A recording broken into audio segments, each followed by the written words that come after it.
अस्सलामुअलैकुम everyone, welcome to my channel F पर मुबर्रा अकबर। आज हम बनाएंगे क्रोशिया की चूड़ियाँ और मैं आपको बताऊंगी कि ये बहुत ही आसान तरीके से किस तरह से बनाई जा सकती हैं। सबसे पहले आपने चूड़ी ले लेनी है मेटल की। उसके ऊपर आपने जो भी आपको कलर चाहिए उसकी ऊन लेके उसके साथ आपने सबसे पहले इसको एक गिरा लगा के उसके साथ अच्छे से फ़िक्स कर लेना है। यहाँ पर आप देख सकते हैं कि मैंने यहाँ पर गिरा लगा के इसको बहुत अच्छे से फ़िक्स कर लिया है। अब आपने चूड़ी के अंदर से को गुजार के एक टांका लेना है और टांका लेने के बाद आप लोगों ने आराम से इसको गुजारने के बाद एक टांका ऊपर से लेना है। अब ये आपका एक स्टिच मुकम्मल हो गया है। इसके बाद आपने दोबारा इसी तरह से चूड़ी के अंदर से हुक को गुजारना है और हुक को गुजारने के बाद आपने एक टांका लेने के बाद इसके ऊपर सिंगल क्रोशिया कर देना है, ऐसे, बिल्कुल ऐसे जी। अब ये एक सिंगल क्रोशिया जो है वो बन चुका है। इसी तरह से आपने जो है वो पूरी चूड़ी को कवर करना है। एक टांका चूड़ी के अंदर से लेंगे और एक ऊपर सिंगल क्रोशिया करते जाएंगे, फिर एक टांका लेंगे, फिर एक सिंगल क्रोशिया करते जाएंगे। तो ये आगे सारा प्रोसेस आपने तब तक कंटिन्यू करना है जब तक आपकी चूड़ी का सारा सरफेस कंप्लीट नहीं हो जाता।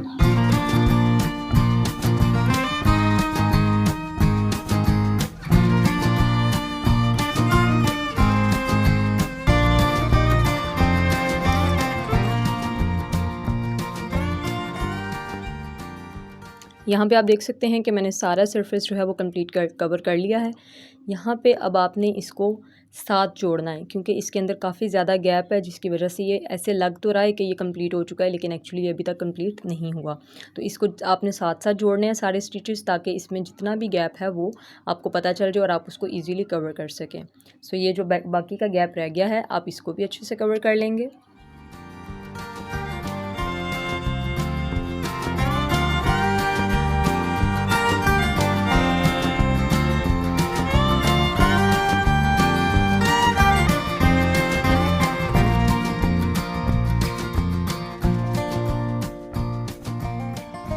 कम्प्लीटली कवर करने के बाद आपने जो लास्ट स्टिच लेना है उसका जो आपका एक लूप बनेगा, उस लूप से आपने हुक को निकालना है और जो आपका फर्स्ट स्टिच था उस स्टिच में से आपने गुजारना है और उससे गुजारते हुए आपने इस लूप को उस फर्स्ट स्टिच के अंदर से स्लिप स्टिच ले लेना है और उस फर्स्ट लूप के अंदर से आपने इसको गुजार के एंड कर देना है। ठीक है, ये अब आप देख सकते हैं कि मैंने फर्स्ट स्टिच के अंदर से गुजारा और फिर जो लूप मैंने लास्ट वाला छोड़ा था उसको गुजारते हुए मैंने फर्स्ट स्टिच के अंदर से खींच लिया। आराम से बिल्कुल आपने खींच लेना है ताकि ये बहुत ही नीटली बने। अब इसको खींचने के बाद आपने एक स्टिच इसके ऊपर और लेना है ताकि वो यहाँ पे लॉक हो जाए और इसको आपने यहाँ पे ऐसे स्टिच लेके फिक्स कर देना है। यहाँ पे अब ये स्टिच बिल्कुल फिक्स हो चुका है। अब आपने जो एक्स्ट्रा की यार्न है उसको आपने काट देना है। काटने के बाद आपका जो अलग से जो पीस एक रह जाएगा इसके साथ, उसके बारे में आपने परेशान नहीं होना। वो आपका लास्ट पे हम जब दूसरे वाला हम बनाएंगे, इसके ऊपर जो बाकी का पार्ट है जो दूसरे कलर में हम बना रहे हैं, सी ग्रीन कलर में, उसके साथ हम जब बना रहे होंगे तो उसके अंदर अंदर हम इसको ऐड करके फिक्स करते जाएंगे। तो ये जो आपका स्टार्टिंग पॉइंट था उसको आपने कट कर लेना है नीटली और जो एंडिंग पॉइंट है उसको आपने थोड़ा सा लंबा छोड़ के कट करना है ताकि वो उसके अंदर से निकल के दोबारा से उधड़ ना जाए। ये देखिए, अब यहाँ पे मेरा जो फर्स्ट पार्ट है इस बैंगल को कंप्लीट करने का वो कंप्लीट हो चुका है। इसमें हमने ग्रीन कलर की यार्न ली थी जो कि हमने बेस कलर लिया था उसका, और उसको हमने सिंगल क्रोशिया करते हुए, एक क्रोशिया आपने चूड़ी के अंदर से करना है और दूसरा हमने सिंगल क्रोशिया करते हुए इसको कंप्लीट कर लिया। और कंप्लीट करने के बाद हमने इसको बहुत अच्छे से फिक्स भी कर लिया है। अब हम इसके ऊपर स्टार्ट करेंगे पार्ट 2, और वो किस तरह से स्टार्ट करेंगे आपने वीडियो को एंड तक देखना है। और अगर आप मेरे चैनल पर न्यू हैं तो सबसे पहले प्लीज़ वीडियो को लाइक और शेयर कर लें और चैनल को सब्सक्राइब करके बेल आइकन को भी क्लिक कर दें ताकि हमारी हर आने वाली वीडियो और नया ट्रिक और टिप आप तक सबसे पहले पहुंच जाए।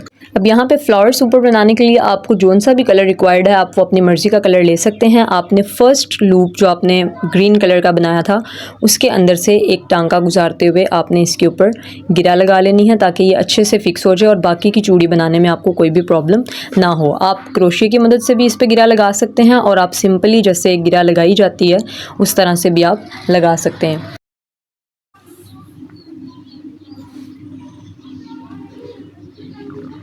अब यहाँ पे देख सकते हैं आप, मैंने गिरा लगा ली है और गिरा लगाने के बाद आपने चूड़ी को टर्न कर लेना है और चूड़ी को टर्न करने के बाद आपने जो सिंगल क्रोशिया ऊपर बनाया था उसमें से एक स्टिच लेना है। आपने फर्स्ट लूप के अंदर से हुक को गुजारना है और एक स्टिच लेते हुए वापस करना है। उसके बाद आप लोगों ने उसी में से सिंगल क्रोशिया करना है 1 और 2, ठीक है। 2 सिंगल क्रोशिया करने के बाद आप लोगों ने इसके ऊपर चेन बना लेनी है और उसके बाद आप लोगों ने इसके ऊपर एक डबल क्रोशिया करते हुए एक जो है आपने स्टिच ले लेना है ऐसे, स्टिच बैक, और उसके बाद आपने इसके अंदर से दोबारा से क्रोशिया गुजार फर्स्ट 2 लूप्स में से लेंगे। उसके बाद बाकी के जो 2 लूप्स रह गए हैं उनमें से भी आपने एक टांका लेके गुजार लेना है, बिल्कुल इस तरह से, ठीक है। अब ये आपका एक स्टिच जो है वो कंप्लीट हो गया। इसके बाद आपने दोबारा से जो है इसके ऊपर एक डबल क्रोशिया लेना है, यानी कि आप इसके ऊपर 3 डबल क्रोशिया लेंगे। इसी तरह से जैसे आपने एक डबल क्रोशिया पहले बनाया है, इसके ऊपर अब आपने 3 डबल क्रोशिया लेने हैं। स्टिच बैक लिया, उसके बाद हमने इसके ऊपर से पहले 2 लूप्स में से गुजारेंगे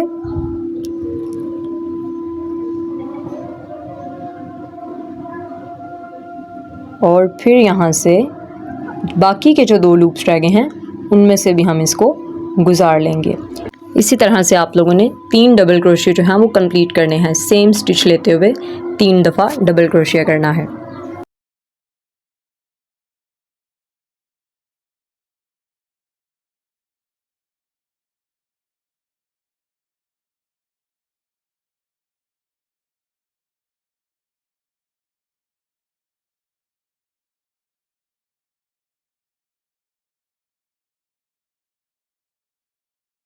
डबल क्रोशिया करने के बाद आपने हुक को जो है लूप से बाहर निकाल लेना है और जो फर्स्ट आपका लूप था जो बिल्कुल स्टार्ट पे ऊपर जहाँ जिसके बाद आपने डबल क्रोशिया करना स्टार्ट किया था उस लूप से आपने हुक गुजारते हुए जो लूप आपने लास्ट पे छोड़ा है उसको स्लिप स्टिच ले लेना है, बिल्कुल वैसे ही जैसे आपने ग्रीन वाले पार्ट को जो है वो कंप्लीट करने के लिए किया था। अब इसके ऊपर आप लोगों ने 3 स्टिच की चेन बना लेनी है और उस चेन के बाद आपने इसको जो आपका सेम स्टिच था जहाँ से आपने डबल क्रोशिया लिए थे वहाँ से ही आपने इसका एक स्लिप स्टिच ले लेना है। स्लिप स्टिच लेने के बाद यहाँ से लॉक हो जाएगा और ये आपका एक फ्लोर जो है एक पेटल कंप्लीट होगी। अब एक पेटल कंप्लीट करने के बाद आप लोगों ने नेक्स्ट भी इसी तरह से बाकी पेटल्स बनानी है, लेकिन नेक्स्ट पेटल स्टार्ट करने से पहले आपने अगले 3 स्टिचेस में से आपने स्लिप स्टिच लेने हैं। स्लिप स्टिच आपने क्यों लेने हैं? क्योंकि जब आप अगला पेटल बनाते हैं तो फर्स्ट पेटल और नेक्स्ट वाले पेटल में आपका एक गैप होना चाहिए, क्योंकि जब उसका ऊपर जो फ्लफीनेस है वो जब तक गैप नहीं होगा तो वो फ्लफीनेस उसको एक स्पेस ही नहीं मिल पाएगी। तो इसलिए आपने 3 स्लिप स्टिच लेने हैं और उसके बाद फिर आगे से नया पेटल बनाना स्टार्ट करना है और अगला पेटल भी सेम वैसे ही बनेगा जिस तरह हमने फर्स्ट पेटल बनाया है।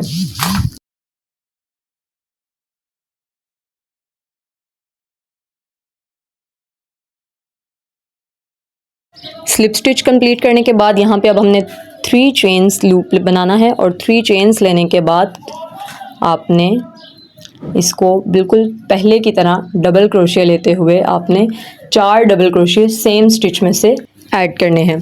अब ये 4 डबल क्रोशिया जिस तरह हमने पहले बनाए थे सेम उसी तरह बनेंगे। आपने एक डबल क्रोशिया लेना है और उसके बाद आपने सेम लूप में से गुजारते हुए उसके पहले फर्स्ट 2 लूप्स में से हम उसका स्टिच लेंगे और फिर रिमेनिंग 2 में से, ठीक है। और ये इस तरह से आपका एक नया पेटल तैयार होता जाएगा।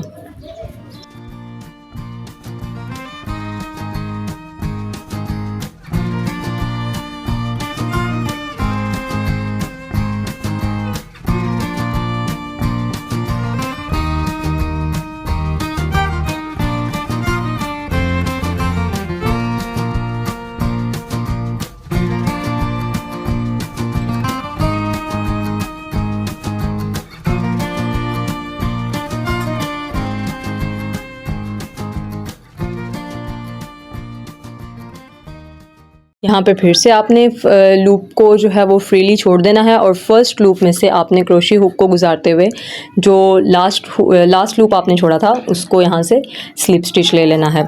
स्लिप स्टिच लेने के बाद आपने इसके ऊपर से 3 चेन्स बनानी है और 3 चेन्स बनाने के बाद आपने इसको लॉक करने के लिए जो सेम स्टिच पे आपने इसको लॉक कर देना है। अब यहाँ पे आप देखें मैंने इसको यहाँ पे 3 चेन्स ले ली और 3 चेन्स लेने के बाद मैंने इसको उसी सेम में से गुजारते हुए स्लिप स्टिच ले लिया।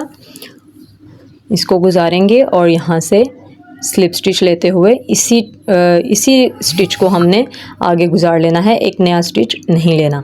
अब यही सेम पैटर्न जो है वो आपने यूज़ करना है। 3 स्लिप स्टिचेस लेंगे और आगे फिर 3 का चेन्स बना के देन 4 डबल क्रोशे और फिर 3 का चेन्स देन स्लिप स्टिच। मैंने सेम पैटर्न के साथ जो है वो बैंगल को कंप्लीट कर लिया है। जैसे कि मैंने आपको बताया था कि 3 स्लिप स्टिच लेने के बाद आपने 3 क्रोशे चेन्स बनानी है, उसके बाद आपने 4 डबल क्रोशे करना है और 4 डबल क्रोशे करने के बाद आपने एक एक्स्ट्रा लूप छोड़ के फर्स्ट और लास्ट लूप को मिलाते हुए आपने स्लिप स्टिच लेना है। उसके बाद आपने दोबारा से 3 चेन्स लेके सेम स्टिच में से आपने उसको गुजार के लॉक कर लेना है। अब यहाँ पे मेरी जो सारी की सारी पेटल्स हैं वो कंप्लीट हो चुकी हैं। अब इसको आपस में लॉक कैसे करना है, इसको फिक्स कैसे करना है, ये मैं आपको बताऊंगी। सो इसका लास्ट स्टिच लेना बहुत ही इजी है, तो आपने बिल्कुल भी परेशान नहीं होना। लेकिन यहाँ पे मैं आपको एक बात बता दूं कि सबसे ज़्यादा लोगों को परेशानी आती है कि लास्ट स्टिच लेने के बाद जो धागे का टुकड़ा बच जाता है उसको कैसे फ़िक्स किया जाए। तो मैं आपको आज की वीडियो में ये भी बताऊंगी कि उसको हमने कैसे फ़िक्स करना है।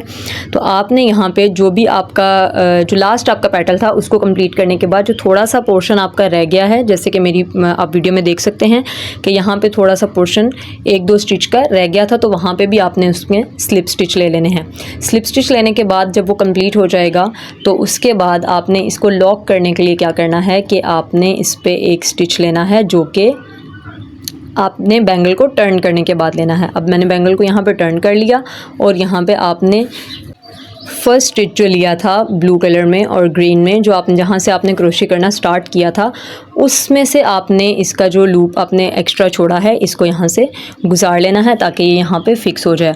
और उसको यहाँ से आराम से गुजारने के बाद आपने इसमें से एक एक्स्ट्रा स्टिच लेना है जिसकी वजह से इस पर नॉट लग जाएगी और ये बिल्कुल यहाँ पे इजीली फिक्स हो जाएगा। तो इसमें यहाँ पे एक स्टिच आपने ले लिया और यहाँ पे आपने जो यार्न आपकी बची है इसको यहाँ से कट कर लेना है।